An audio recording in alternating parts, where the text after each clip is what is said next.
आज की स्टोरी है डायन का शाया पार्ट 2। तो चलिए आगे की कहानी कंटिन्यू करते हैं। इससे पहले अगर आप नए हैं तो जल्दी से चैनल को सब्सक्राइब कर लीजिए। स्टोरी पसंद आए तो लाइक कीजिए, शेयर कीजिए।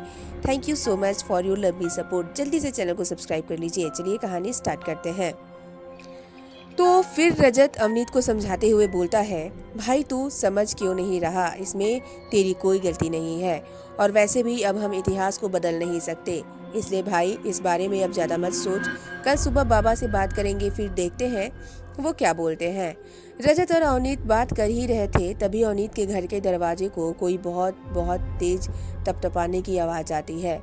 अवनीत आवाज़ सुनकर बोलता है, अरे इतना कौन होगा इतनी रात को। फिर रजत बोलता है, हाँ यार, तेरा घर तो 10 साल से बंद था, फिर कौन हो सकता है, क्या पता, हो सकता है कि कोई तेरा रिश्तेदार हो और उसे पता चला हो कि तू गांव आया है, तो क्या पता तुझे मिलने आया हो।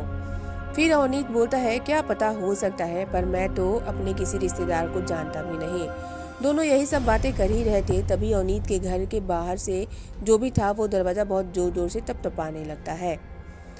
आवाज़ तेज होते ही अवनीत अपनी जगह से उठता है और दरवाजे की ओर जाने लगता है, और उसके पीछे पीछे रजत भी जाने लगता है। और जैसे ही अवनीत ने अपने घर का दरवाज़ा खोला तो पीछे खड़े रजत की आंखें फटे की फटी रह गई, क्योंकि उसने देखा बाहर ब्रिजेश खड़ा था।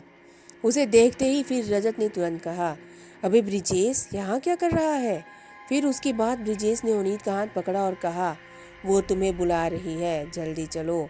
फिर अवनीत ने कहा, कौन बुला रही है। फिर ब्रिजेश ने कहा, वही जो तुम्हारा इंतजार कर रही है। ब्रिजेश की यह बात सुनकर अवनीत को, रजत को समझ आ गया कि ब्रिजेश किसकी बात कर रहा है, पर फिर भी अवनीत के पीछे से रजत ने कहा, कौन इंतजार कर रही है।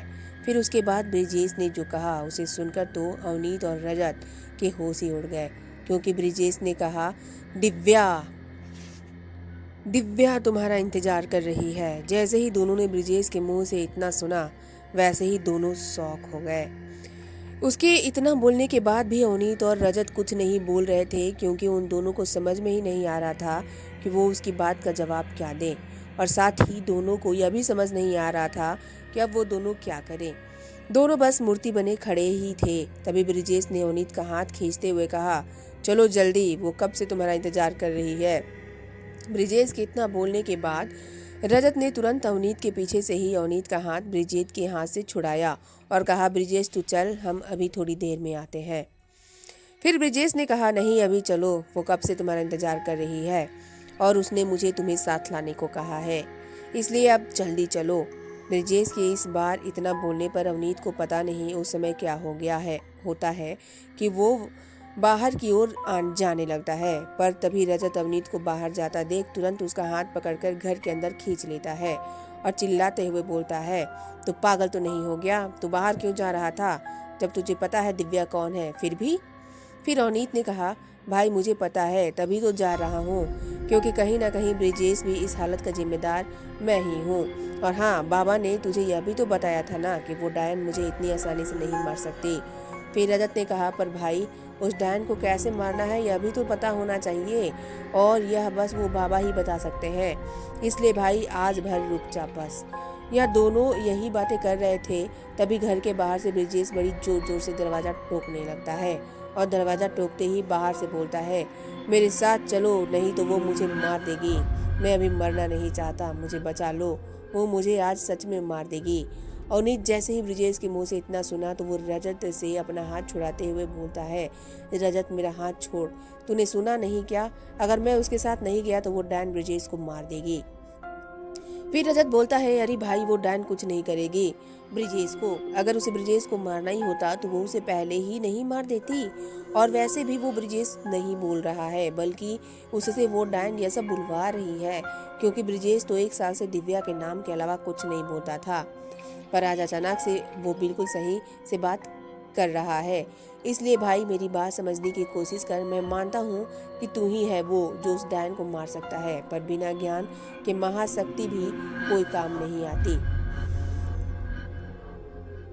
रजत के इस बार इतना बोलकर अवनीत को अपने साथ उसके कमरे तक ले जाता है। फिर ब्रिजेश अभी भी अवनीत के घर के बाहर से उसके घर का दरवाजा बड़ी जोर जोर से टोक रहा था।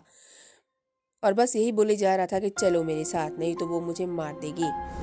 बस इतनी ही बात वो बार बार बोल रहा था। फिर तभी अवनीत रजत से बोलता है, भाई अब ब्रिजेश को क्या करें, क्योंकि मुझे नहीं लगता कि वो आज यहाँ से वापस जाएगा और कहीं आज यह मेरे घर का दरवाज़ा ही न तोड़ दे।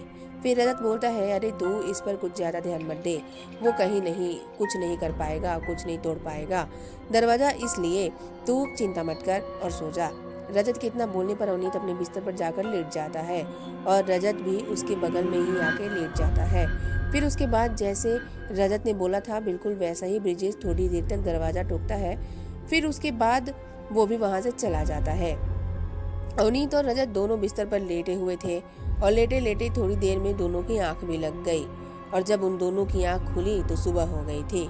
फिर उसके बाद दोनों उठे और फ्रेश होकर नाश्ता बना ही रहे थे, तभी रजत का फोन बजने लगता है। फोन की आवाज सुनकर रजत अपना फोन अपनी जेब से निकालता है तो फोन की स्क्रीन पर लोकेश लिखा आ रहा था। फिर उसके बाद रजत तुरंत फोन उठाकर अपने कान में जैसे ही लगाया तो दूसरी ओर से लोकेश ने जो बोला उसे सुनकर तो रजत को अपने कानों पर विश्वास ही नहीं हो रहा था। उसके कान कहीं कुछ गलत तो नहीं सुन रहे, क्योंकि फोन की दूसरी तरफ से लोकेश ने रजत को कहा, भाई जल्दी डैन कोर्ट में आ चुकी है, क्योंकि कल उस डैन ने ब्रिजेश को मार दिया और उसकी लाश अभी भी उस डैन कोर्ट में पड़ी है। रजत ने जैसे ही ये सुना तो उसके हाथ से फोन अपने आप नीचे गिर गया, पर वो अभी भी मूर्ति बना एक ही जगह पर खड़ा हुआ था। तभी उसके ऐसे खड़े देख अवनीत ने कहा, क्या हुआ भाई, किसका फोन था? पर रजत उसकी बात का कोई जवाब नहीं देता, जैसे उसने कुछ सुना ही ना हो। फिर उसके बाद अवनीत उसके पास गया और उसने अपने हाथ से हिलाते हुए बोला, भाई क्या हुआ, तो कुछ बोलेगा भी, और किसका फोन था? अवनीत के इस बार हाथ से हिलाने से रजत एकदम होश में आया और बोला, लोकेश का फोन था। फिर अवनीत ने कहा, तो क्या बोल रहा था वो, सब ठीक तो है? पर रजत इस बार भी अवनीत की बात का कोई जवाब नहीं देता, क्योंकि वो यही सोच रहा था कि वो अब अवनीत को कैसे बताए, क्योंकि कल उसने ही कहा था कि वो डैन ब्रिजेश को कुछ नहीं करेगी। रजत यही सब सोच ही रहा था, तभी अवनीत एक बार फिर से रजत को अपने हाथ से हिलाते हुए बोलता है, अबे भाई तू कुछ बता क्यों नहीं रहा, ऐसा क्या बोला लोकेश ने जो तेरे हाथ से फोन नीचे गिर गया? फिर रजत ने कहा, भाई वो लोकेश हमें अभी डैन कोर्ट में बुला रहा है। फिर अवनीत ने कहा, पर क्यों, कुछ हुआ है क्या? फिर रजत ने कहा, भाई वहाँ चल, फिर सब पता चल जाएगा। फिर अवनीत ने कहा, भाई पहले मुझे बता हुआ क्या है, तभी मैं यहाँ से जाऊँगा और तुझे अभी तभी भी जाने दूंगा। पर रजत अभी भी यही सोच रहा था कि वो आखिर अवनीत को कैसे बताए कि उस डैन ने आज ब्रिजेश को ही मार दिया है। पर फिर भी अभी अवनीत बोलता है, भाई कहीं ब्रिजेश को तो कुछ नहीं हो गया, क्योंकि वो कल बोल भी रहा था कि अगर मैं उसके साथ नहीं गया तो वो डैन उसे मार देगी। फिर रजत ने कहा, हाँ भाई, पर मुझे लगा था कि वो डायन उसे नहीं मारेगी, पर चल अभी वहाँ देख कर आते हैं, क्योंकि लोकेश बोल रहा था कि ब्रिजेश की लाश अभी भी उसी डायन कोर्ट में पड़ी है। फिर अवनीत बोलता है, हाँ चल। फिर उसके बाद तुरंत घर से बाहर जाते हैं और बाहर खड़ी रजत बाइक से तुरंत डायन कोर्ट की तरफ निकल जाते हैं। फिर थोड़ी देर में वो दोनों डायन कोर्ट पहुँच भी जाते हैं। वो दोनों वहाँ जैसे ही पहुँचते हैं तो वो दोनों देखते हैं कि वहाँ काफ़ी भीड़ लगी हुई थी। फिर उसके बाद वो दोनों अपनी बाइक से नीचे उतरते हैं और भीड़ को साइड करते हुए दोनों जैसे ही आगे ब्रिजेश की लाश के पास पहुंचे तो ब्रिजेश की लाश देखकर दोनों की आंखें फटी की फटी रह गई, क्योंकि ब्रिजेश की लाश के आगे शायद उसके ही खून से लिखा हुआ था, खत्म होगा इंतजार, अब होगा बदला पूरा। दोनों ने जैसे ही यह पढ़ा तो दोनों समझ गए थे कि ये भी उस डैन ने ही लिखा होगा और अवनीत के लिए ही लिखा होगा। वो दोनों खड़े खड़े वही देख ही रहे थे, तभी लोकेश रजत के पास आया और बोला, भाई उसने ब्रिजेश को मार दिया। लोकेश आवाज सुनकर रजत और अवनीत ने लोकेश की तरफ देखा तो लोकेश ने अपनी बात जारी रखते हुए कहा, पर उसे ब्रिजेश को मारना ही था तो उसने ब्रिजेश को 1 साल तक पागल करके छोड़ा ही क्यों था? लोकेश ने इतना ही बोला था, तभी उसकी नजर अवनीत पर पड़ी तो उसने रजत से कहा, भाई यह तेरे साथ कौन है? फिर रजत ने कहा, अरे यह अवनीत है, बचपन में हमारे साथ ही तो खेलता था, परसों ही 10 साल बाद गांव वापस आया है। फिर लोकेश ने कहा, हाँ याद आया। फिर तभी लोकेश की बात बीच में ही काटते हुए रजत ने कहा, भाई अभी तक ब्रिजेश की लाश यहाँ से हटाई क्यों नहीं?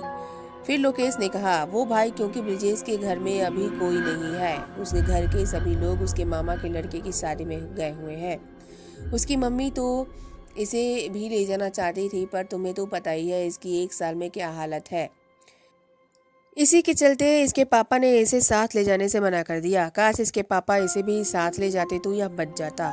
वैसे उन्हें फ़ोन तो कर ही दिया गया है, वो आते ही होंगे। फिर तभी अवनीत ने कहा, भाई इसकी लाश इतने समय से यहाँ पड़ी है, अभी तक यहाँ पुलिस क्यों नहीं आई? फिर लोकेश ने कहा, भाई यह डायनकोट है और इसके बारे में यहाँ बच्चे बच्चे को पता है और पुलिस को भी पता है। यहाँ आए दिन वो डायन किसी न किसी को मारती है, उनके लिए भी यह आम बात है, इसलिए वो भी यहाँ नहीं आते।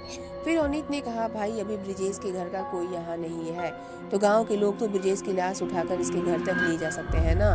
फिर लोकेश ने कहा, क्यों? इस डायन कोट में अभी भी जिसकी भी मौत होती है उसे यहाँ से उठाकर बस उसके घर वाले ही यहाँ से ले जाते हैं। इतना बोलकर लोकेश थोड़ी देर चुप हुआ, फिर ब्रिजेश के लाश की तरफ देखकर बोला, पर मुझे अभी तक समझ नहीं आ रहा है कि इस बार इस डायन ने ब्रिजेश की लाश के आगे यह क्यों लिखा हुआ है कि खत्म होगा इंतजार, अब होगा बदला पूरा। इसका क्या मतलब है? कहीं उस डायन को किसी से बदला तो नहीं लेना? लोकेश के इतना बोलने के बाद भी अवनीत और रजत उसकी बात का कोई जवाब नहीं देते, क्योंकि उन्हें पता था कि डायन को किससे बदला लेना है। पर वो दोनों यही सोच रहे थे कि लोकेश को वो सारी बातें बताना सही होगा या नहीं। फिर तभी इन दोनों को ऐसे चुप देखकर लोकेश ने कहा, क्या दोस्तों, तुम्हें क्या लगता है? मुझे तो यह लगता है कि इस डायन कोर्ट में अब तक जितनी भी मौतें हुए हैं उसके पीछे कोई रहस्य छुपा है। अगर उस रहस्य का पता चल जाए तो क्या पता फिर कभी इस डायन कोर्ट में किसी की मौत ना हो। तुम दोनों क्या बोलते हो? जो मुझे लग रहा है वो सही है या नहीं? फिर रजत बोलता है, पता नहीं भाई, कुछ नहीं कह सकते। फिर लोकेश बोलता है, पर मुझे तो यही लगता है। लोकेश अपनी बात बोल ही रहा था, तभी उसकी बात बीच में ही काटते हुए अवनीत ने कहा, वैसे भाई यहाँ सबसे पहले ब्रिजेश की लाश किसने देखी थी? क्योंकि अभी तो सुबह के 7 ही बज रहे हैं और जिसने भी ब्रिजेश की लाश सबसे पहले देखी होगी वो यहाँ लगभग 2 घंटे पहले तो आया ही होगा, यानी सुबह के लगभग 5 बजे। पर कोई इतनी सुबह यहाँ आएगा क्यों? क्योंकि सुबह 5 बजे काफ़ी अंधेरा होता है और कोई भी इस रास्ते से अंधेरे में जाने में डरता है। फिर तभी एकदम रजत ने कहा, पर भाई तू इतना कॉन्फिडेंस से कैसे बोल सकता है कि जो भी यहाँ पहले आया होगा वो 2 ही घंटे पहले आया होगा?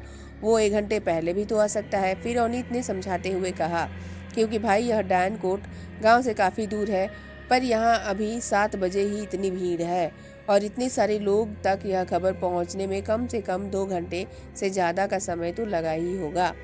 हमारे पास भी लोकेश का फ़ोन 6:30 बजे के आसपास ही आया था, तो इसका मतलब साफ है कि जो भी यहाँ सबसे पहले आया होगा वो 5 बजे के आसपास ही आया होगा। फिर अवनीत की सारी बात सुनने के बाद रजत ने कहा, वैसे लोकेश तुझे किसने बताया था कि ब्रिजेश को डायन ने मार दिया है? फिर लोकेश ने कहा, क्या मतलब? तुम यह तो नहीं कहना चाहते कि ब्रिजेश को डायन ने नहीं मारा बल्कि किसी इंसान ने मारा है? फिर अवनीत ने कहा, ना, हम वो नहीं कहना चाहते। फिर एकदम से लोकेश ने कहा, तो क्या कहना चाहते हो तुम दोनों? मुझे कुछ समझ में नहीं आ रहा। फिर अवनीत ने कहा, मैं यह कहना चाह रहा हूँ कि अभी तक उसने ब्रिजेश को नहीं मारा था, पर उसने आज अचानक उसे मार दिया। मतलब यही कि पहले जो उसे ब्रिजेश से काम था, कहीं अब वही काम करने के लिए उसे कोई दूसरा इंसान तो नहीं मिल गया? फिर लोकेश ने कहा, पर उसे ब्रिजेश से क्या काम रहा होगा? फिर अवनीत ने कहा, देख, उसने ब्रिजेश की लाश के आगे क्या लिखा है, पर वो डायन यहाँ से कहीं नहीं जा सकती, यानी उसे जिसका भी इंतजार था उसे यहाँ तक लाने में उसे किसी न किसी की मदद की जरूरत तो जरूर पड़ेगी। अवनीत की सारी बात सुनने के बाद फिर लोकेश ने कहा, तो इसका मतलब यह भी हो सकता है कि जैसे उसने ब्रिजेश की जान ली वैसे ही क्या पता अब वो उस इंसान की भी जान ले ले जो अब ब्रिजेश की जगह मिला हो। फिर तभी रजत ने कहा, हाँ भाई, हो सकता है। तभी तो हम यह पूछ रहे हैं कि वो कौन थी जिसने सबसे पहले ब्रिजेश की लाश देखी थी। वैसे तूने अभी तक नहीं बताया कि तुझे किसने बताया था कि ब्रिजेश की लाश यहाँ पड़ी है। रजत की बात का जवाब देते हुए फिर लोकेश ने कहा, मुझे तो राहुल ने फोन करके बताया कि डायन ने आज ब्रिजेश को मार दिया है। फिर लोकेश की बात खत्म होते ही तुरंत अवनीत ने कहा, कौन? वही राहुल जिसने ब्रिजेश से डायन कोर्ट जाने की शर्त लगाई थी? फिर लोकेश ने कहा, हाँ भाई, पर यह बात तुझे कैसे पता? फिर अवनीत ने कहा, भाई मुझे और भी बहुत कुछ पता है, पर अभी यह बात करने का समय नहीं है। वैसे अभी राहुल कहाँ है? फिर लोकेश ने कहा, यह कहीं यहीं कहीं होगा। अभी थोड़ी देर पहले तो देखा था इन दोनों की सारी बात सुनने के बाद फिर रजत ने कहा, भाई अवनीत, तुझे क्या लगता है कि राहुल ने ही सबसे पहले ब्रिजेश की लाश देखी होगी या नहीं? फिर अवनीत ने कहा, देख भाई, हो भी सकता है क्योंकि उसने ही तो ब्रिजेश से शर्त लगाई थी, पर नहीं भी हो सकता क्योंकि जैसे लोकेश ने हमें फोन करके बताया वैसे ही क्या पता उसे भी किसी ने फोन करके बताया हो। चल अब सबसे पहले राहुल को ढूंढते हैं क्योंकि उसके बाद हमें बाबा के भी पास तो जाना है। फिर अवनीत को बीच में ही टोकते हुए लोकेश ने कहा, कौन से बाबा के पास और क्यों?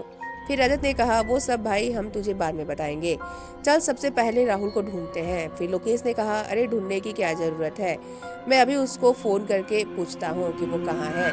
इतना बोलकर लोकेश राहुल को कॉल करने लगता है, पर लोकेश के 2-3 बार कॉल करने पर भी राहुल फोन नहीं उठाता। फिर लोकेश उन दोनों के पास जाता है और बोलता है, अरे यार, राहुल तो फोन ही नहीं उठा रहा, मैंने 2-3 बार उसे फोन करने की कोशिश करी पर तभी वो फोन नहीं उठा रहा। मुझे तो लगता है कि इसने ही सबसे पहले ब्रिजेश की लाश देखी होगी।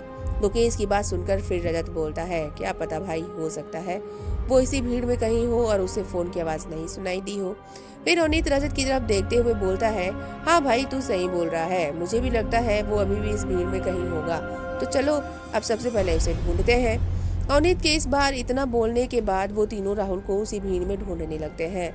फिर उसके बाद काफी देर तक जब उन तीनों को राहुल का कहीं पता नहीं लगता तो लोकेश बोलता है, अरे यार, मुझे तो लगता है कि राहुल अब घर चला गया होगा, कब से तो उसे ढूंढ रहे हैं पर वो कहीं नहीं दिख रहा। लोकेश की इतना कहने पर तभी रजत अपने हाथ से इशारा करते हुए बोलता है, अरे वो देखो, शायद वो राहुल ही तो है। रजत ने जिस ओर इशारा करा था उस ओर लोकेश और अवनीत ने देखा और लोकेश ने कहा, हाँ शायद वही है, चलो थोड़ा पास चलकर देखते हैं। लोकेश के इतना बोलने के बाद वो तीनों उस ओर जाने लगते हैं जिस ओर राहुल जैसा कोई बैठा दिख रहा था। फिर जैसे ही ये तीनों थोड़ा आगे जाते हैं तभी लोकेश बोलता है, अरे यह राहुल ही है। फिर अवनीत बोलता है, पर वहाँ नीचे जमीन पर बैठकर नीचे क्या लिख रहा है? अवनीत की बात सुनकर रजत और लोकेश भी जब थोड़ा ध्यान से देखते हैं तो उन्हें भी ऐसा लगता है कि जैसे राहुल वहाँ नीचे जमीन पर अपनी उंगलियों से कुछ लिख रहा है या फिर कुछ बना रहा है। फिर तभी रजत बोलता है, पता नहीं भाई, यह वहाँ क्या कर रहा है, चल उसके पास चलकर देखते हैं। रजत के इतना बोलने के बाद वो तीनों राहुल के पास जाने लगते हैं। वो तीनों राहुल के पास पहुंचे ही थे कि तभी लोकेश ने राहुल को आवाज लगाई और कहा, ओए राहुल, तू यहाँ क्या कर रहा है, हम तुझे कब से ढूंढ रहे हैं। राहुल ने जैसे ही लोकेश की आवाज सुनी उसने तुरंत जमीन पर जो लिखा था फिर जो बनाया था उसे तुरंत मिटा दिया और अपना सर उन तीनों की ओर करके कहा, क्या भाई, क्या हुआ, तुम लोग क्यों ढूंढ रहे हो मुझे? राहुल इतना कहा ही था कि तभी उसकी नज़र अवनीत पर पड़ी तो उसने फिर कहा, भाई यह तुम्हारे साथ कौन है? फिर लोकेश ने थोड़ा मुस्कुराते हुए कहा, अबे भाई, तू इसे नहीं पहचाना, यह अवनीत है, 10 साल पहले हमारे साथ ही तो खेलता था और यह 2 दिन पहले ही गांव आया है। लोकेश के इतना बोलने के बाद राहुल ने अवनीत की तरफ फिर देखा और कहा, अच्छा, यह कहीं रमेश जी का बेटा तो नहीं है जिन्हें इस डैन कोट की डैन नहीं मार दिया था? फिर उसके बाद से ही यह यहाँ से चला गया था। राहुल की बात सुनकर अवनीत का चेहरा दुख के मारे नीचे उतर जाता है और तभी रजत अवनीत को ऐसे देख समझ जाता है कि राहुल ने फालतू में उसके पिता के मौत का बात बोल दी। इसलिए वो सारी बातों को संभालते हुए राहुल से बोलता है, वैसे राहुल, तुझे किसने बताया कि ब्रिजेश को यहाँ आज डैन ने मार दिया है? फिर राहुल बोलता है, मुझे कौन बताएगा, मैंने ही तो सबसे पहले ब्रिजेश की लाश देखी थी। राहुल ने इतना बोलने के तुरंत बाद रजत बोलता है, वैसे राहुल, तूने कितने बजे ब्रिजेश की लाश देखी थी? मेरा मतलब है तू यहाँ कितने बजे जा रहा था? ब्रिजेश की लाश दिखी? फिर राहुल ने कहा, यही कुछ 7 बजे के आसपास। फिर राहुल की बात बीच में ही काटते हुए लोकेश ने कहा, भाई 6 बजे तो तूने मुझे फोन करके बता दिया था ब्रिजेश को आज डैन ने मार दिया है, पर अब तू बोल रहा है कि 7 बजे यहाँ आया था। फिर राहुल बोलता है, अरे मुझे याद नहीं है, वैसे भी मैं टाइम देखकर नहीं आया था, और यह सब छोड़, पहले यह बता कि तुम लोग मुझे ढूंढ क्यों रहे थे? फिर लोकेश ने कहा, वो भाई, हमें तुझसे यही पूछना था कि ब्रिजेश की लाश सबसे पहले किसने देखी थी। फिर राहुल बोलता है, पर क्यों भाई, देखने में क्या, मैंने थोड़ी ही ना मारा है उसे।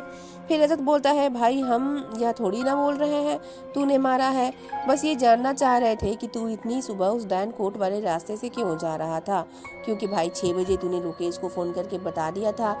इसका मतलब जब तू यहाँ से जा रहा होगा तब तो अंधेरा ही रहा होगा। तू तो सबसे ज्यादा यहाँ से जाने में डरता है, पर आज ऐसा क्या हो गया? जो तू अंधेरे में ही यहाँ से जा रहा था। रजत ने इतना कहा ही था कि राहुल के चेहरे की जैसे हवाइयां ही उड़ गई हो। उसको देखकर साफ पता चल रहा था कि जैसे वो कुछ छुपा रहा हो।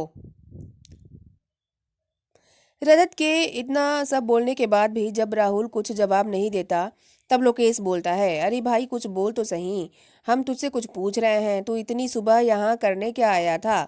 लोकेश इतना कहा ही था कि फिर राहुल थोड़ा हकलाते हुए बोलता है, वो मुझे बाजार में कुछ काम था जिसके कारण मैं इस रास्ते से जा रहा था। फिर एकदम से रजत बोलता है, बाजार में क्या काम था तुझे इतनी सुबह तो बाजार भी नहीं खुलता। फिर राहुल ने कहा, मुझे कुछ जरूरी काम है, मैं अपनी हर चीज तुम्हें नहीं बता सकता ना। इतना बोलकर राहुल वहां से जाने लगता है और रजत उसे पीछे से रोकने ही वाला था, तभी अवनीत ने रजत का हाथ पकड़ा और कहा, भाई जाने दे उसे। फिर रजत बोलता है, पर भाई। फिर अवनीत ने उसकी बात बीच में ही काटते हुए कहा, भाई जब हम इसके पास आए थे तब तुझे ने देखा था कि वो क्या लिख रहा था। फिर रजत ने कहा, ना भाई। फिर अवनीत लोकेश की तरफ देखता है तो लोकेश बोलता है, ना भाई मैंने भी नहीं देखा। फिर उन दोनों के चुप होते ही अवनीत ने बोला, पर मैंने देखा था कि वो क्या लिख रहा था। फिर एकदम से रजत बोलता है, क्या लिख रहा था भाई वो। फिर अवनीत ने जो बताया उसे सुनते लोकेश और रजत के रोंगटे ही खड़े हो गए, क्योंकि फिर अवनीत ने बताते हुए कहा, अरे उसने दिव्या लिखा हुआ था, मतलब समझे कुछ। फिर रजत बोलता है, इसका मतलब अब राहुल के ऊपर साया डायन का तो नहीं है। फिर अवनीत बोलता है, इसका बिल्कुल यही मतलब है।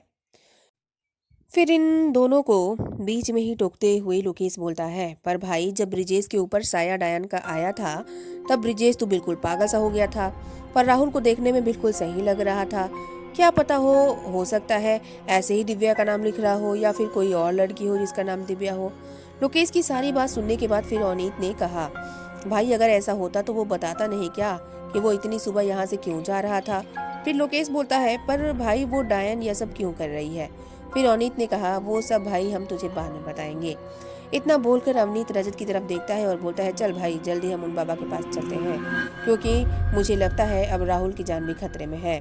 तभी लोकेश अवनीत की बात बीच में ही काटते हुए बोलता है, कौन से बाबा के पास और क्या करने।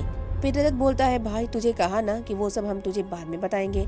इतना बोलकर रजत और अवनीत वहां से जाने लगते हैं और जैसे ही वो दोनों अपनी बाइक के पास पहुंचते हैं तभी रजत अवनीत से बोलता है, चल भाई तू पीछे बैठ, बाइक मैं चलाता हूँ।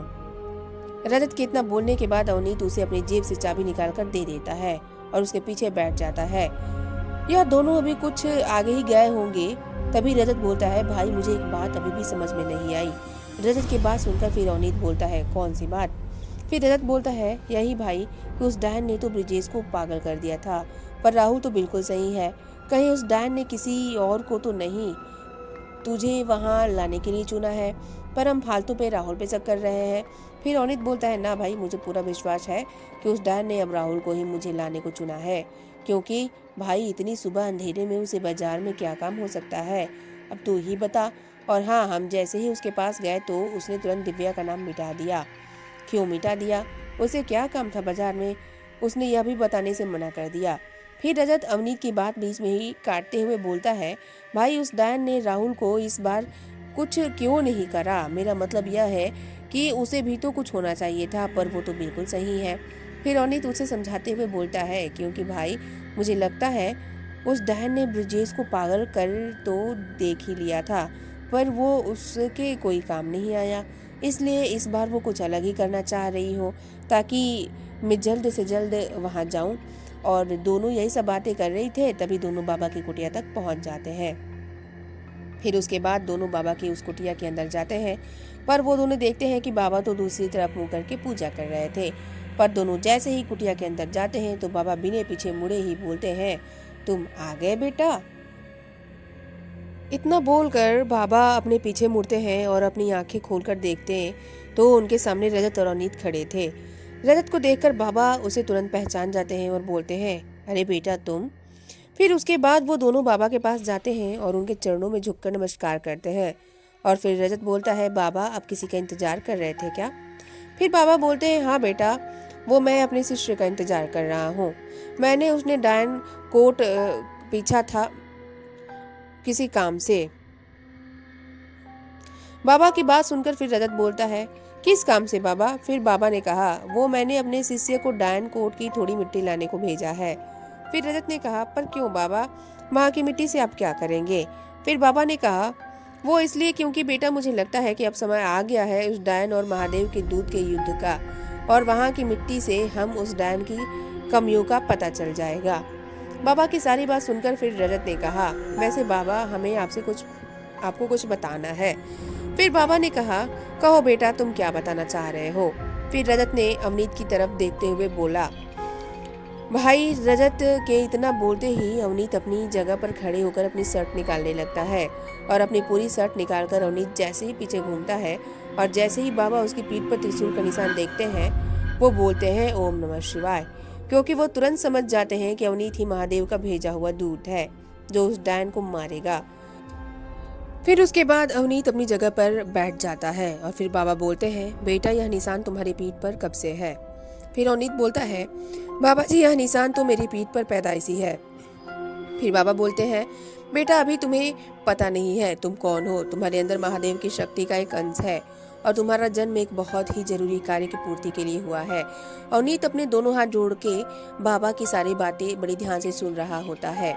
तभी बाबा अपनी बात जारी रखते हुए बोलते हैं, बेटा हर 100 सालों में भगवान अपने 7 दूतों को धरती पर धर्म की रक्षा के लिए भेजते हैं, जिनमें भगवान की शक्ति का एक अंश होता है और उन्हें अपनी इन्हीं शक्ति का प्रयोग कर धर्म की रक्षा और इस धरती पर रह रहे जीवों की रक्षा करनी पड़ती है। और इस बार तुम उन 7 दूतों में से एक हो और हर बार हर दूत का कार्य भी अलग अलग होता है। जैसे ही तुम्हें इस बार उस डायन को मारने का कार्य सौंपा गया है, ताकि तुम उस डायन को मारकर इस धरती को उस डायन के अत्याचार से बचा सको। जैसे तुम यहाँ पर उस डायन को मारोगे, बिल्कुल वैसे ही जो तुम्हारे साथ के बाकी भगवान के दूत हैं वो भी कहीं ना कहीं अपना कार्य कर रहे होंगे।